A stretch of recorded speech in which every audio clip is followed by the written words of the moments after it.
Wherever you go, whatever you do, throw a little at it. Omax, Vest and Briefs. Anbumani செய்தியாளர்களை சந்தித்து வருகிறார். அந்த காட்சியை பார்க்கலாம். பத்திரிகை நண்பர்கள் நிச்சயமா மிகப்பெரிய ஒரு சேவையை செய்து கொண்டிருக்கின்றார்கள். அதில் மாற்று கருத்தே கிடையாது. நியாயமான செய்திகள் நடுநிலையா செயல்பட வேண்டும் என்று அனைவருடைய எண்ணம் ஆக இருக்கிறது. பத்திரிகையாளரை நிச்சயமாக நாம் எல்லோரும் மதிக்க வேண்டும். அரூர்ல ஒரு சம்பவம் சார், தாழ்த்தப்பட்ட சமூகமும் வன்னியர் சமூகம் இணைந்து செயலாற்ற அது இணையணும் முழுமையாக விரும்புறீங்களா சார்? ஏன்னா ஒரு எதிர்ப்பு மனநிலை தொடர்ந்து இருக்கு, அது பற்றி.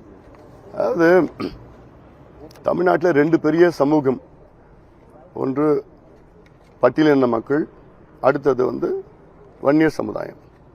நான் இது உள்ள ஜாதி அரசியலுக்குள்ள நான் போல, இது ஜாதி பிரச்சனையே கிடையாது. இந்த ரெண்டு சமூகங்களும் சேர்ந்ததுன்னா 40 விழுக்காடு மக்கள் தொகையில் தமிழ்நாட்டில் உள்ள மக்கள் தொகையில் இருக்கிறார்கள். ஆனால் இந்த ரெண்டு சமூகமும் ரொம்ப மோசமான சமூக நிலையில் இருக்கிறது. படிப்பு கிடையாது, வேலைவாய்ப்பு கிடையாது, மதுவுக்கு அடிமையாக இருக்கின்ற இந்த சமூகம். குடிசையில் வாழ்ந்து கொண்டு வேலைவாய்ப்பு இல்லை, வளர்ச்சி கிடையாது, விவசாயத்தை நம்பி விவசாய கூலியை நம்பி இருக்கின்ற சமூகங்கள்.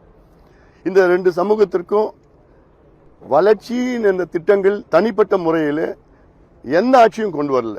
குறிப்பா திமுக இதுல திட்டமிட்டு இந்த ரெண்டு சமுதாயத்தை பிரிக்க வேண்டும், பிரித்தால்தான் இவர்கள் ஆட்சியில் இருக்க முடியும் என்று சூழ்ச்சிகள் தொடர்ந்து செய்து வருகிறார்கள்.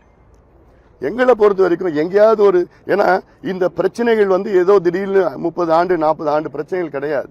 இது 200 300 400 ஆண்டுகளாக அங்க இருக்கின்ற பிரச்சனைகள், மற்ற சமூகங்களால் ஏற்படுத்த பிரச்சனைகள்.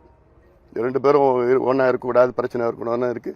தொடர்ச்சியாக பாட்டாளி மக்கள் கட்சி அனைத்து சமூகங்களுக்காக கட்சி. எங்களுடைய முன்னோடிகள் எங்களுடைய ஐடியல் முன்னோடிகள் தந்தை பெரியார் அவர்களும் அண்ணல் அம்பேத்கர் அவர்களும் புரட்சியாளர் கார்ல் மார்க்ஸ் அவர்களும் தான். அவருடைய கொள்கை வழியில தான் நாங்கள் எங்கள் கட்சியை நாங்கள் நடத்திட்டு வரோம். அந்த வகையில் வளர்ச்சியை நோக்கி நம்ம செல்ல வேண்டும்.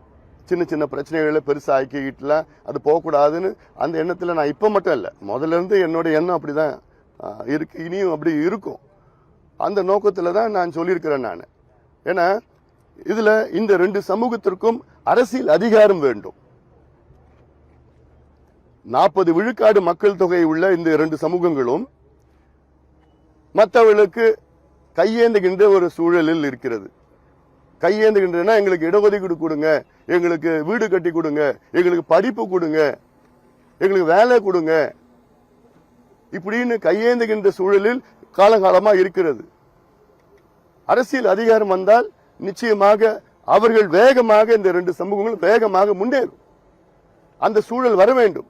அந்த சூழல் வரக்கூடாது என்று குறிப்பாக திமுக சூழ்ச்சி செய்து இந்த ரெண்டு சமூகங்களுக்கும் இடையிலே சண்டையை மூட்டி விட்டு, இது இப்ப மட்டும் பார்க்கல, கலைஞர் காலத்திலே பார்த்துட்டோம், நம்ம மூட்டி விட்டு அரசியல்ல பிரிச்சு சூழ்ச்சி செய்து கொண்டு வருகிறார்கள். அதுதான் தவறு, அது வேண்டாம் என்று நான் தொடர்ந்து சொல்லி வருகின்றேன்.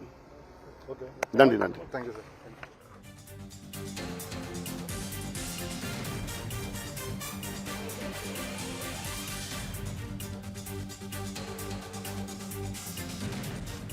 மாநில அரசின் அதிகாரிகள்தான் வாக்காளர் பட்டியல் சிறப்பு திருத்த பணிகளில் ஈடுபடுகிறார்கள் என அன்புமணி தெரிவித்திருக்கிறார். மாநில அரசு அதிகாரிகள் பணியில் ஈடுபடும் போது திமுக அரசு ஏன் அஞ்சுகிறது என அன்புமணி கேள்வி எழுப்பியிருக்கிறார். ஊழல் குற்றச்சாட்டுகளை மறைக்கவே எஸ்ஐஆர் விவகாரத்தை திமுக கையில் எடுத்து உள்ளது எனவும் அவர் தெரிவித்திருக்கிறார். சட்டமன்ற தேர்தல் நியாயமாக நடைபெற வேண்டும் என கோரிக்கை வைத்திருக்கிறார்.